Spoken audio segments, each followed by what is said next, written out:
La palabra de Dios en Apocalipsis capítulo 1 versículos del 10 al 16 nos dice: Estaba yo en el Espíritu en el día del Señor, y oí detrás de mí una gran voz como sonido de trompeta que decía: Escribe en un libro lo que ves, y envíalo a las 7 iglesias, a Éfeso, Esmirna, Pérgamo, Tiatira, Sardis, Filadelfia y Laodicea. Entonces me volví para ver de quién era la voz que hablaba conmigo, y al volverme vi 7 candelabros de oro. En medio de los candelabros vi a uno semejante al Hijo del Hombre, vestido con una túnica que le llegaba hasta los pies, y ceñido por el pecho con un cinto de oro. Su cabeza y sus cabellos eran blancos como la blanca lana, como la nieve. Sus ojos eran como una llama de fuego. Sus pies se parecían al bronce bruñido cuando se le ha hecho refulgir en el horno, y su voz como el ruido de muchas aguas. En su mano derecha tenía 7 estrellas, y de su boca salía una espada aguda de 2 filos. Su rostro era como el sol cuando brilla con toda su fuerza. Mis hermanos, ¿cómo la vieron?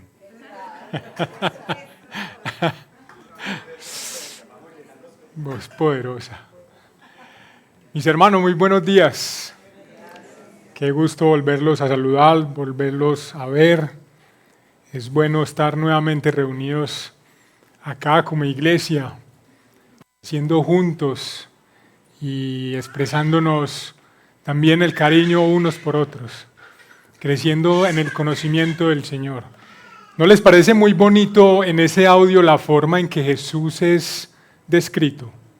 Sí le pusieron cuidado. Muy hermoso, ¿cierto? Cómo Apocalipsis nos describe a nuestro Señor Jesucristo. Mis hermanos, estamos viviendo en una época donde todo cambia de manera muy rápida.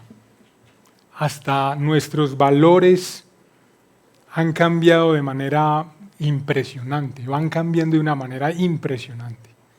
El matrimonio ya no es lo que era hace unos 50 años atrás.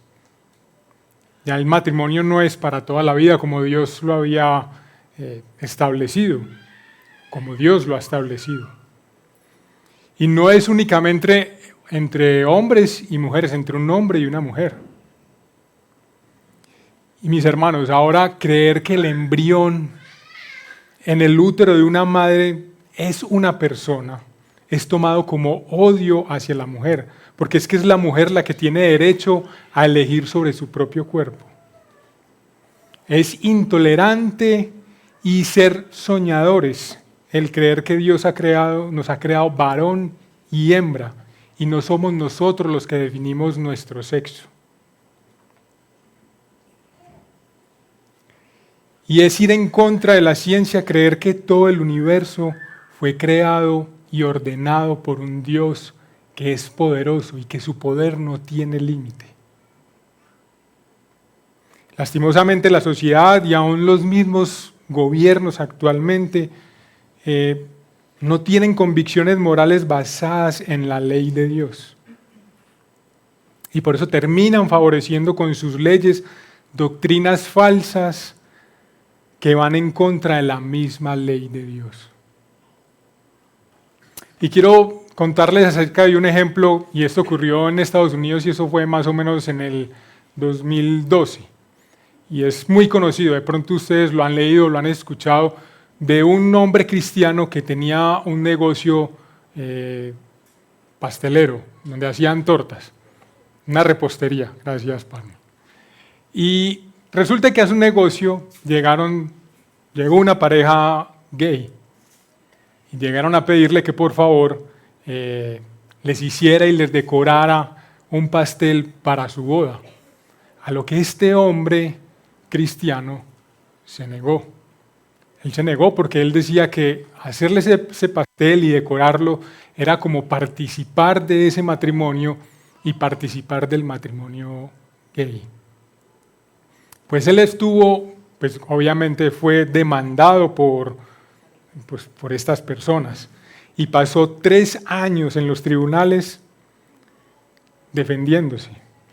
Y uno de los argumentos de los tribunales fue que los derechos civiles de la pareja gay prevalecen sobre los derechos religiosos. Aunque este hermano ganó el caso, pues sus convicciones fueron puestas a prueba. Y es que este mundo en el que vivimos parece que las presiones no van a terminar. Todo lo contrario, van en aumento. Y nosotros corremos el peligro de ceder y tolerar lo que el mundo nos impone. Y es que todo el tiempo estamos viviendo como entre una línea delgada a ceder de nuestras convicciones. Y estamos en ese peligro y en ese riesgo porque el ceder nos puede evitar problemas. Que de pronto nos cierren el negocio, que nos despidan, perder una materia en la universidad, que me traten como anticuado.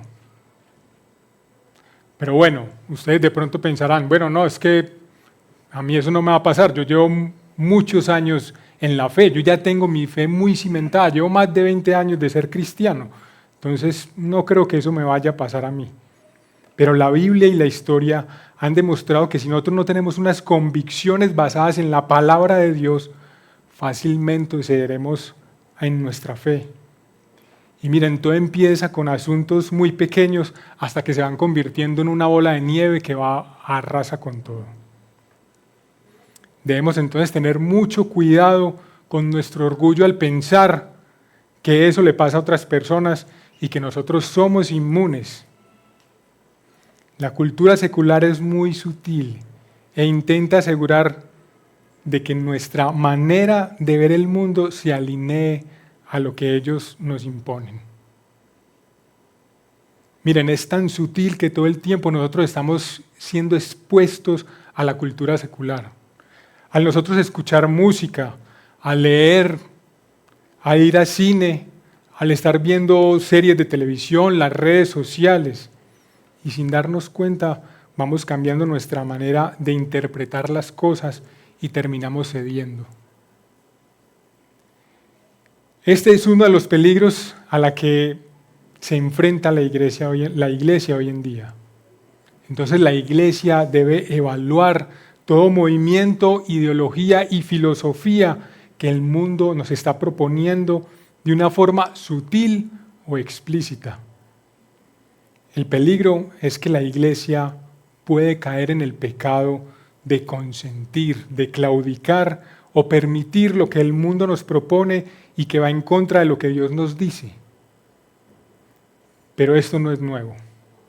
La iglesia primitiva también sufrió de la presión y de la persecución por parte de los movimientos de su época para que se dieran o consintieran a falsas doctrinas. Mis hermanos, ¿cómo se llama la serie que estamos estudiando? El que cuida de su iglesia. Entonces vamos a ver los desafíos que estaba enfrentando la iglesia de Pérgamo. Desafíos que siglos más tarde la iglesia sigue enfrentando. Quiero pedirles el favor entonces que vayamos al libro de Apocalipsis, al capítulo 2.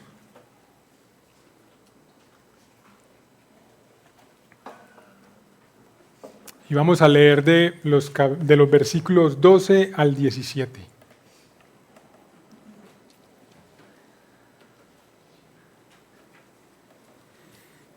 Apocalipsis 2, 12 al 17.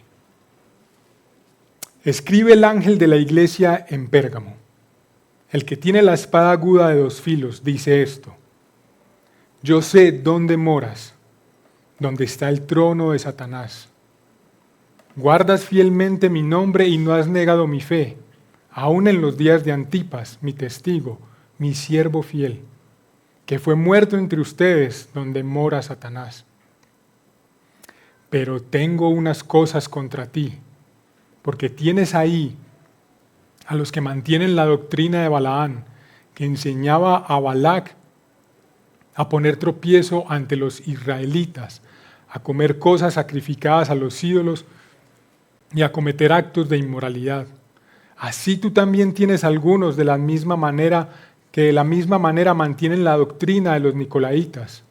Por tanto, arrepiéntete, si no vendré a ti pronto y pelearé contra ellos con la espada de mi boca. El que tiene oído, oiga lo que el Espíritu dice a las iglesias. Al vencedor le daré del maná escondido y le daré una piedrecita blanca y grabado en la piedrecita un nombre nuevo, el cual nadie conoce, sino aquel que lo recibe. Mis hermanos, aquí entonces vemos del versículo 12 al versículo 13 cómo Jesús está exaltando la fidelidad de la iglesia de Pérgamo. Y en el primer versículo Jesús se presenta como el que tiene la espada aguda de 2 filos, una descripción hecha ya en este capítulo 1 de Apocalipsis, versículo 16, que dice: y de su boca salía una espada aguda de 2 filos, descripción que se acomoda a la necesidad en particular que necesitaba la iglesia de Pérgamo. Y Hebreos 4:12 describe la palabra de Dios como viva y eficaz, y más cortante que cualquier espada de 2 filos. Entonces lo que la iglesia de Pérgamo estaba a punto de recibir no es cháchara, ni mucho menos, porque es la palabra dada por aquel que los ama y los cuida. La espada también representa el juicio justo y el gobierno de Dios. Y lo más importante es que Dios juzga a través de su palabra, Dios juzga por su palabra. Y aunque el poderoso procónsul romano en el Asia, el Senado le otorgaba el poder de imponer condenas a los criminales, Juan en Apocalipsis 1:18 aclara que el poder de la vida y la muerte no le corresponde ni al emperador ni al procónsul, sino a Cristo, que tiene las llaves de la muerte y del Hades. Pero también es cierto que Dios le ha dado a los gobiernos y a los gobernantes el poder de la justicia para penalizar a los que hacen mal y para reconocer a los que hacen el bien. Y nuestros gobiernos deberían de ser el reflejo de la autoridad de Dios, aunque en su ejercicio cometan abusos como ocurrió en Pérgamo. Pero entonces, para que pueda haber orden en el mundo, debe existir una relación de autoridad y de sumisión.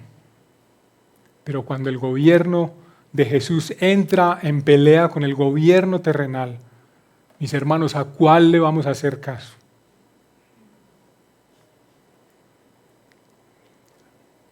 Obviamente al que posee la espada de 2 filos y que sale de su boca. Debemos obedecer al que va a venir a juzgar y a juzgar por su palabra, a juzgar a los vivos y a los muertos. Jesús nos exige una entrega total con toda claridad. Y lo que se estaba viviendo en Pérgamo exigía lo mismo. Exigía fidelidad aún por encima de todas las autoridades. Y Cristo reconoce desde el principio que la iglesia en Pérgamo estaba en una situación muy difícil. Ustedes pueden mirar ahí lo que dice en el versículo 13. Yo sé dónde moras, donde está el trono de Satanás. ¿Qué les parece esa descripción? Tremendo, ¿no? Que a uno le digan eso. Yo empezaría a temblar de una. No. Y miren, Pérgamo no era tan importante comercialmente como Éfeso y como Esmirna, pero sí era más importante desde el punto de vista religioso. Ninguna de las ciudades de Asia tenía unos templos tan grandes y tan bonitos. El altar a Zeus era una de las 7 maravillas del mundo antiguo. Aparte de los templos, aparte de estos templos que tenía, también había una biblioteca con unos 200,000 volúmenes, lo que nos lleva a pensar que Pérgamo de pronto era una ciudad muy culta.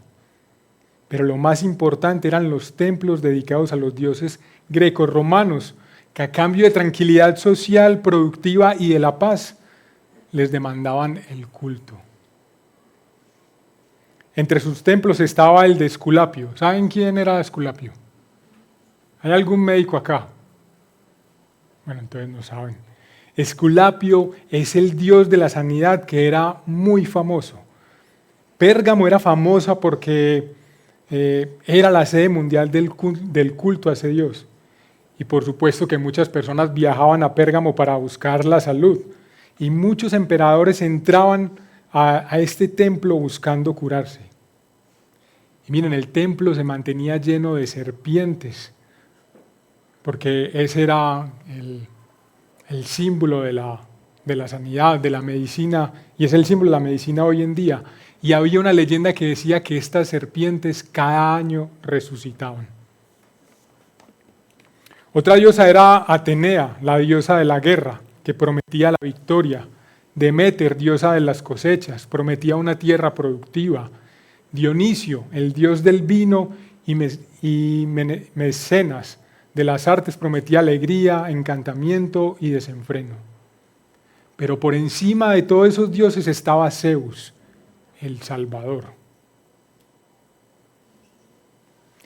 Pérgamo también era conocida por ser la ciudad que promovió el culto al emperador, a cambio de la paz y la prosperidad que el imperio les había traído.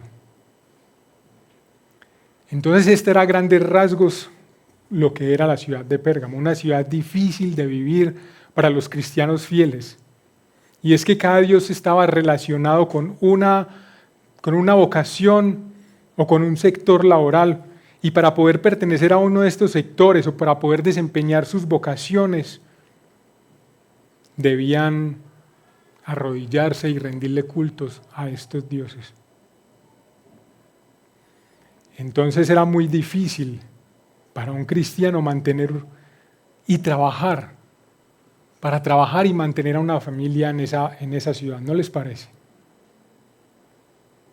Realmente era una ciudad donde estaba el trono de Satanás.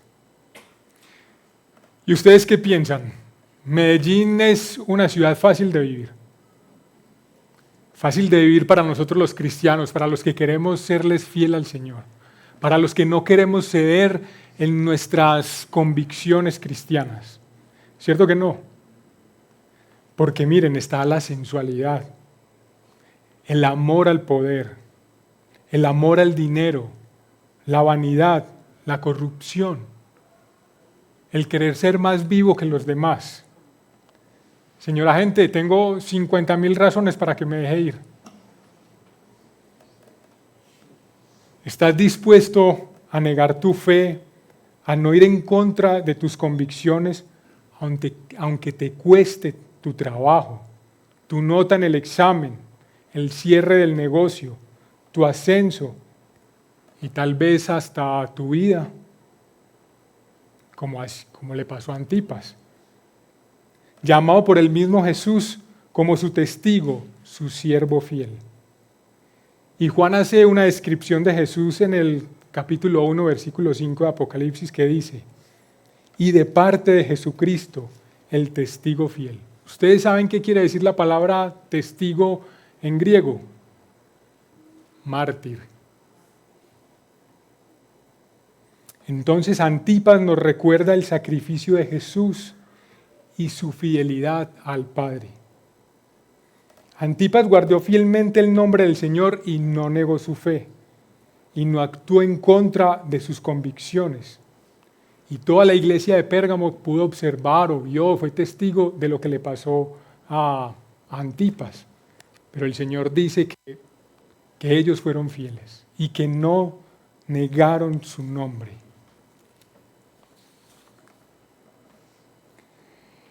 Como les decía, entonces Pérgamo fue una iglesia fiel y el ejemplo que se resalta es el de Antipas. Y seguro que hubieron muchos más casos como el de Antipas. Entonces, la pregunta es, ¿cómo están tus convicciones? Son fuertes porque están basadas en la Biblia, porque están basadas en la palabra de Dios.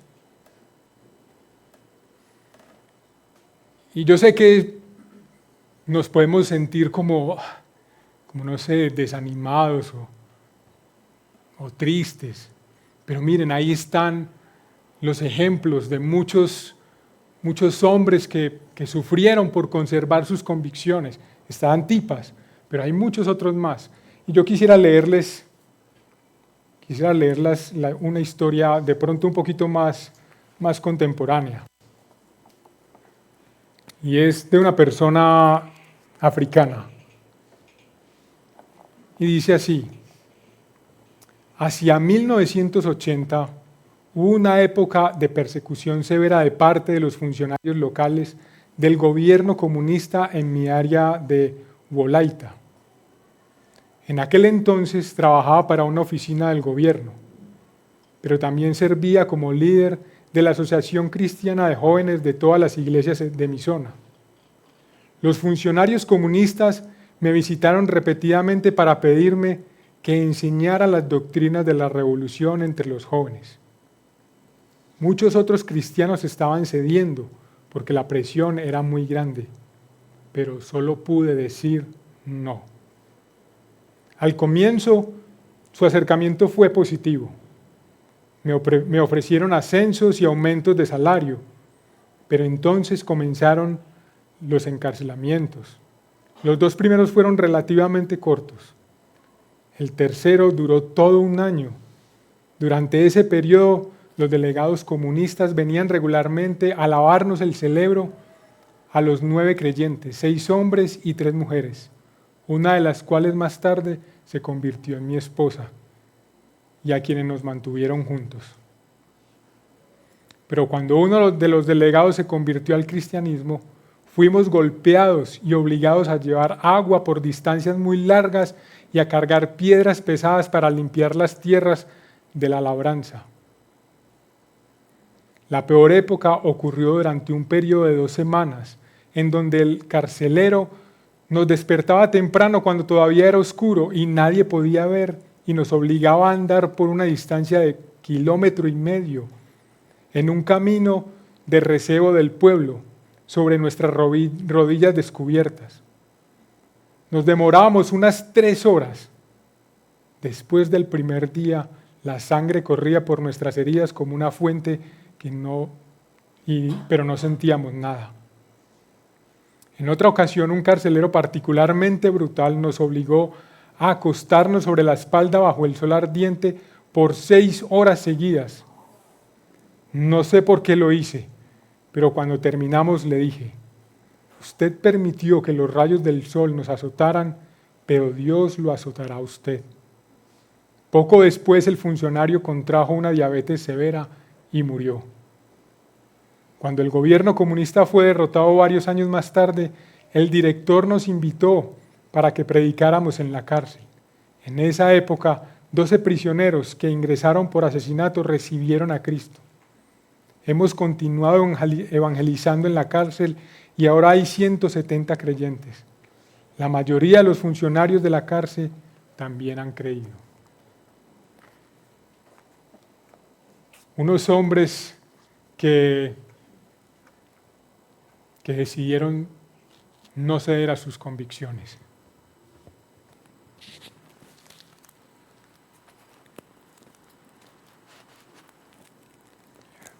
Gracias, Chuchito. Y miren, por no ceder a sus convicciones, por ellos ser testigos fieles, ¿cuántos hombres se convirtieron? 170 o más, y unos eran criminales. La invitación es a que nosotros seamos fieles y no ceder en nuestras convicciones. Pero bueno, el Señor aquí estaba elogiando la fidelidad de la iglesia de Pérgamo. Pero, como todo en la vida, o como casi todo en la vida, siempre hay unos peros. Y entonces miramos el reclamo. Y eso lo vemos de los versículos 14 al 15. Pero tengo unas pocas cosas contra ti. porque tienes ahí a los que mantienen la doctrina de Balaam, que enseñaba a Balac a poner tropiezo ante los israelitas, a comer cosas sacrificadas a los ídolos y a cometer actos de inmoralidad. Así tú también tienes algunos que de la misma manera mantienen la doctrina de los nicolaitas. Cuando Jesús habla de Balaam, se está refiriendo al profeta que vendió sus servicios a los moabitas, enemigos de Israel. Eso lo pueden encontrar en Números capítulos 24 y 25.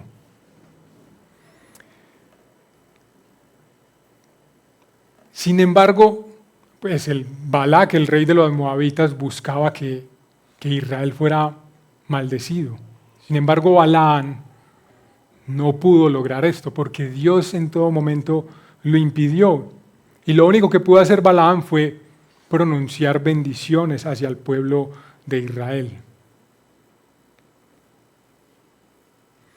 Pero los moabitas encontraron la forma de dañar a los israelitas. Cuando los israelitas acamparon en las llanuras de Moab, estos comenzaron a prostituirse con las mujeres moabitas.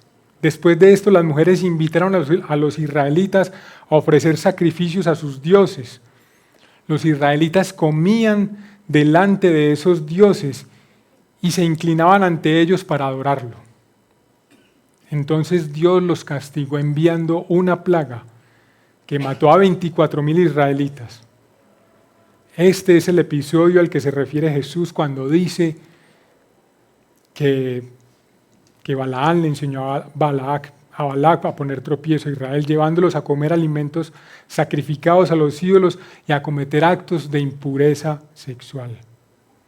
Entonces lo que Jesús les está diciendo a Pérgamo es que hay algunos de sus miembros que están practicando la doctrina de Balaam, comiendo alimentos sacrificados a los ídolos y enredados en el pecado de la inmoralidad sexual. Pero es que resulta que la vida en Pérgamo no era tan fácil.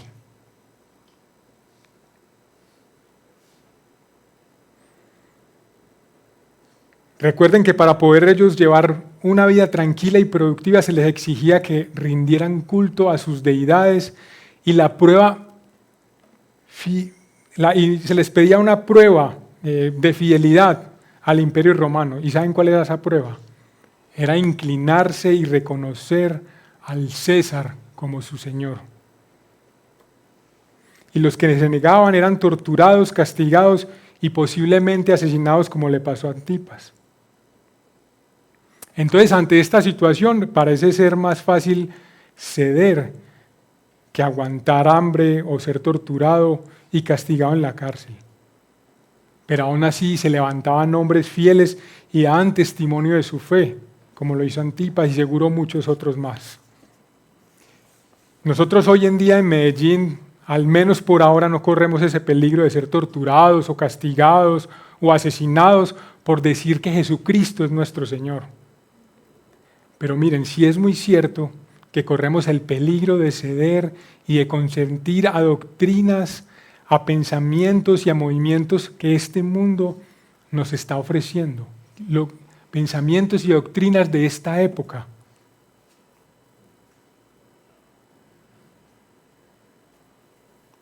Lo que se nos dice y lo que nosotros vemos en las calles, estamos expuestos a todo esto. Hermano, ¿tú sabías que tus convicciones están siendo probadas? Al salir de este lugar o aún en este mismo lugar, cuando tú te estás tomando el cafecito y estás teniendo las conversaciones, tus convicciones están siendo probadas. En el libro La disciplina de la gracia, el autor refiere a una encuesta que dice que 4 de cada 10 personas que se dicen llamar evangélicos no creen que exista la verdad absoluta. ¿Cómo les parece eso? Y miren, viendo eso, este lunes, en un grupo de WhatsApp en el cual estoy, un grupo de los amigos míos de infancia, uno de ellos, mire lo que puso. Queda demostrado que hablar de religión, política, deportes, despierta pasiones y divergencias. ¿Es cierto o no? Cada que uno habla de política, y mejor dicho, eso es un problema. Pero miren esto otro. Muchachos, la verdad es relativa y es la interpretación que lleva cada cual dentro de su ser. No volveré a decir que alguien está errado por el simple hecho de no compartir su perspectiva. ¿Qué les parece? ¿Qué está diciendo él ahí? La verdad es relativa. Eso es lo que hoy en día se está pensando. Eso es lo que se piensa hoy en día. Entonces lo que esto quiere decir es que la moral depende de una opinión personal. Entonces, si una de nuestras metas es la santidad, debemos aumentar nuestras convicciones basadas en la Biblia. Si nuestras convicciones no son bíblicas, podría pasar que se nos vuelve normal tener relaciones sexuales antes del matrimonio. Una jovencita cristiana que llega a la universidad y conoce a su novio, la convence para que tengan relaciones sexuales, porque es que esa es la manera de demostrar el amor. Y eso ya parece ser muy normal. O tal vez también podríamos llegar a pensar que, ¿para qué el matrimonio? Más bien seamos novios toda la vida. Y eso suena como más romántico, ¿no? Nuestra fe, las convicciones que tenemos son puestas a prueba diariamente. ¿Y sabías que nuestras convicciones afectan la forma en que vivimos? Porque una convicción es algo que creemos de una manera decisiva. Las convicciones pueden ser buenas o malas. ¿Y de qué depende esto?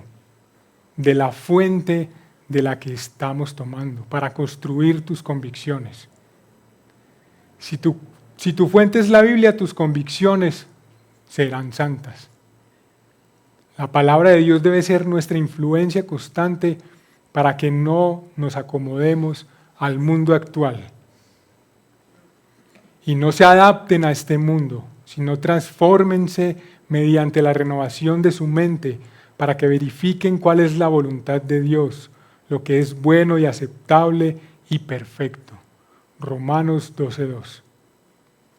Nuestras convicciones y nuestra moral estarán alimentadas por el mundo o serán diferentes porque nuestra mente está siendo renovada por la palabra de Dios. Y no hay otra fuente. ¿Será el mundo o será la palabra de Dios? Y miren, imagínense en esto. Hay una línea y en este extremo está la sociedad pecaminosa y en esta otra la palabra de Dios. Y lo que nosotros estemos alimentando más va a ser lo que determine hacia qué extremo nos vamos a mover. Muy bien, de los Nicolaitas hay muy poca referencia, pero lo que leemos en los versículos 14 al 16 es que las prácticas de este grupo Jesús las odiaba. Y estas prácticas estaban muy conectadas con la doctrina de Balaam. No todos los cristianos en Pérgamo eran obligados a cometer idolatría en oposición a su conciencia. Algunos fueron convencidos por los Nicolaitas y sus enseñanzas, y esto lo hacían dentro de la iglesia. La iglesia estaba tolerando a este grupo hereje, por lo mismo que la iglesia estaba siendo contaminada por esta idolatría y por la inmoralidad sexual. Y si Jesús odia este comportamiento de los nicolaitas, los miembros de la iglesia no deberían tolerarla. Mis hermanos, todos nosotros somos la iglesia. Nosotros somos la iglesia, el redil de Laureles. Y la iglesia no son estas paredes, no son este piso, no es este atril. Somos nosotros, las personas. Y todos tenemos la responsabilidad de cuidarnos unos a otros y no tolerar ninguna influencia que venga de parte del sistema de pensamientos o filosofía que van en contra de la palabra de Dios.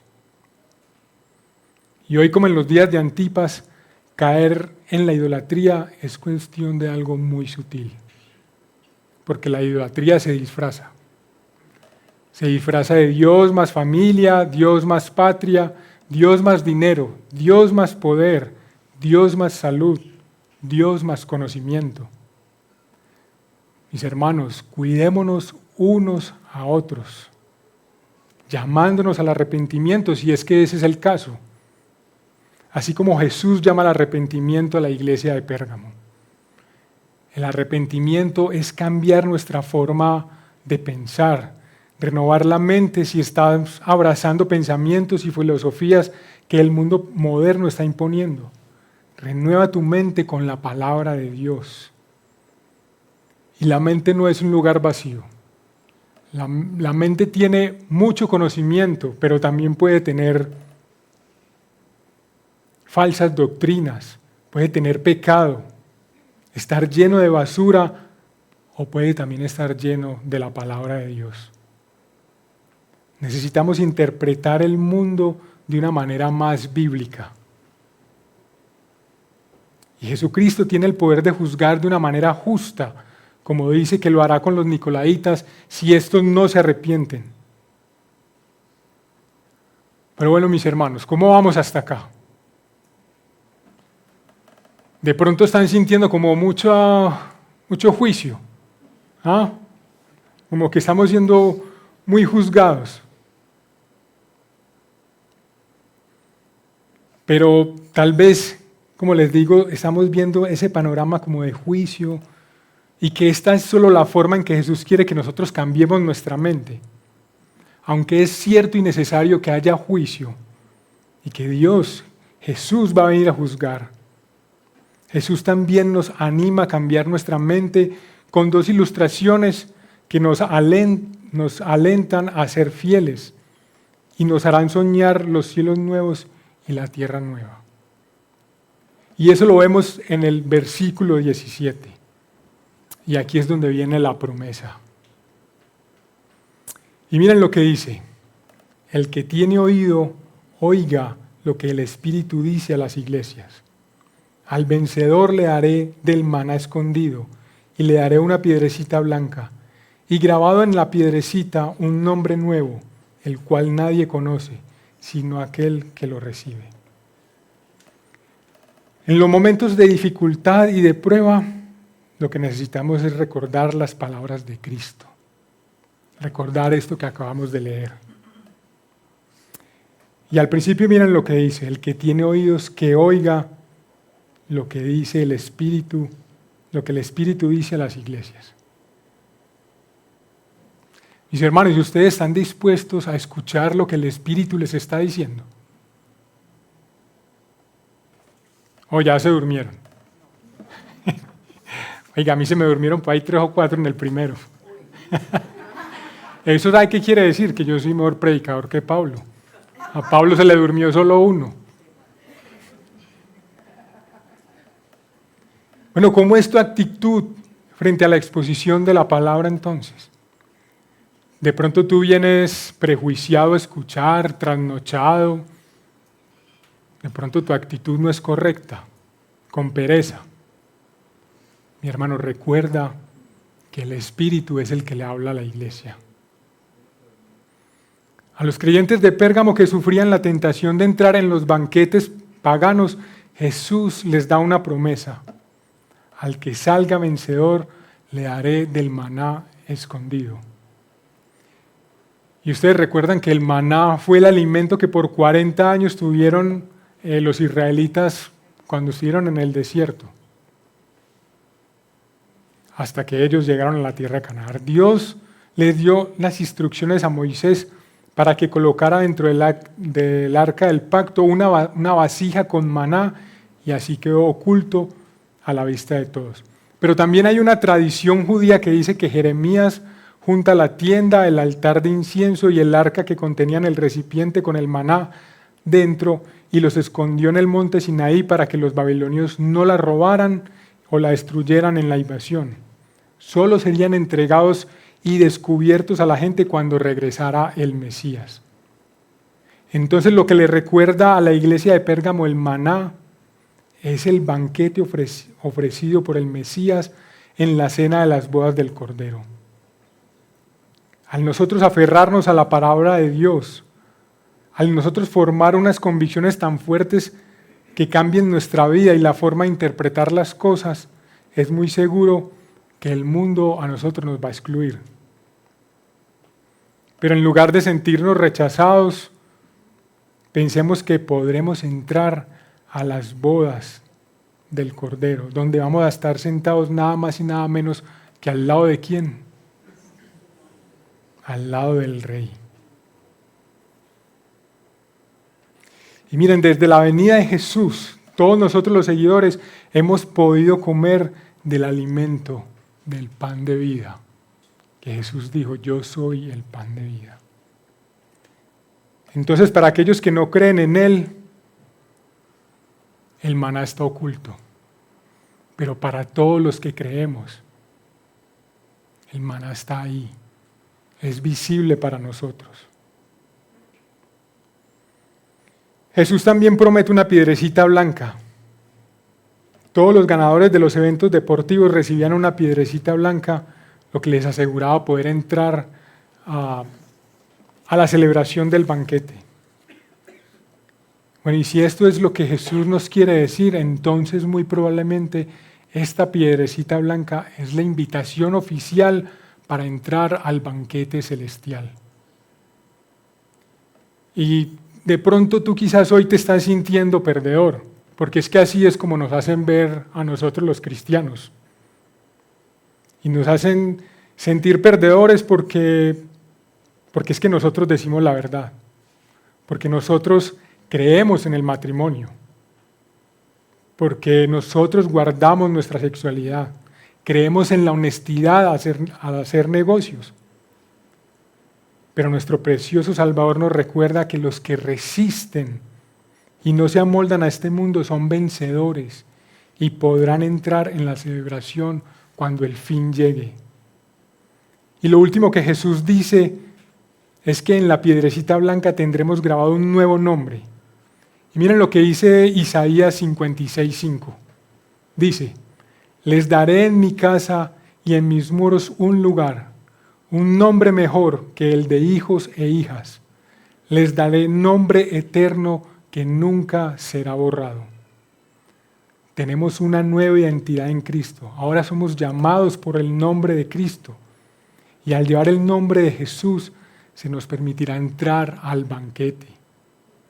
El aferrarnos a Jesús y a su palabra es lo que nos dará la victoria, lo que nos hará vencedores. Así que mi hermano, no tengas miedo cuando tu fe y tus convicciones sean puestas a prueba. Por todas estas doctrinas y por todos los pensamientos y por las cosas que escuchamos cuando estamos en la calle, por toda la presión que nosotros recibimos. Y recuerda que no es en nuestras fuerzas. Somos vencedores por el testigo fiel, por lo que Él ha hecho por nosotros. Dios nos ha dado a su Hijo el pan de vida. Y Él nos ha dado la invitación con el nombre de Cristo, que es la garantía para poder entrar a la celebración de la vida eterna. Mis hermanos, gocémonos y alegrémonos en nuestro Señor. Y gocémonos en poder ser fuertes y tener convicciones basadas en la palabra de Dios. Roguémosle al Señor entonces, mis hermanos.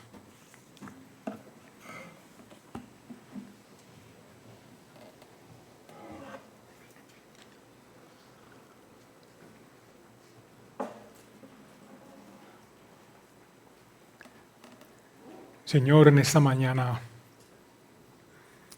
queremos bendecirte y alabarte,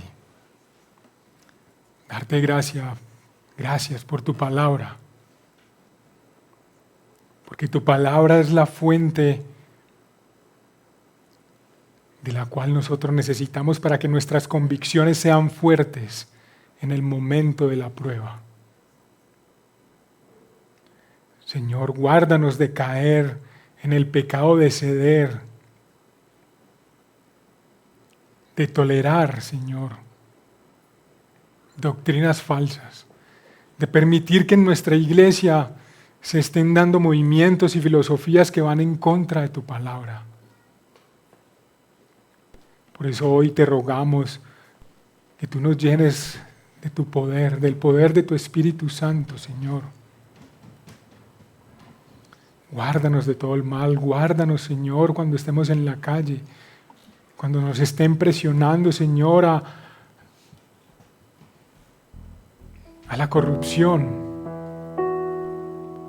a ceder ante un negocio mal hecho, a decir mentiras para quedar bien.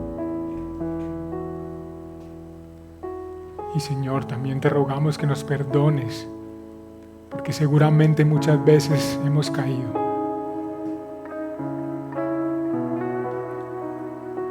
Pero Señor,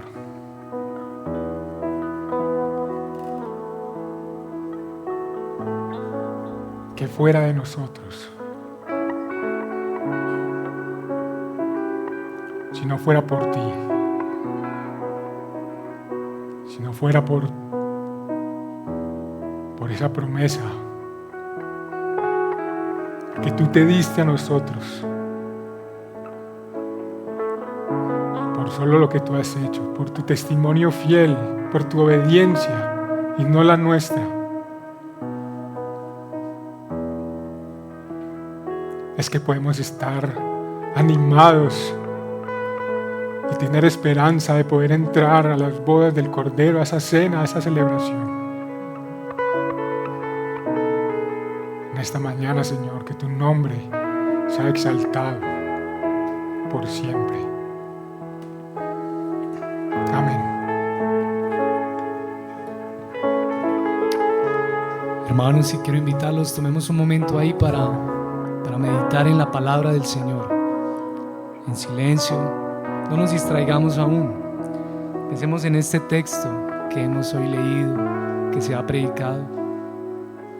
Meditemos en nuestro Señor.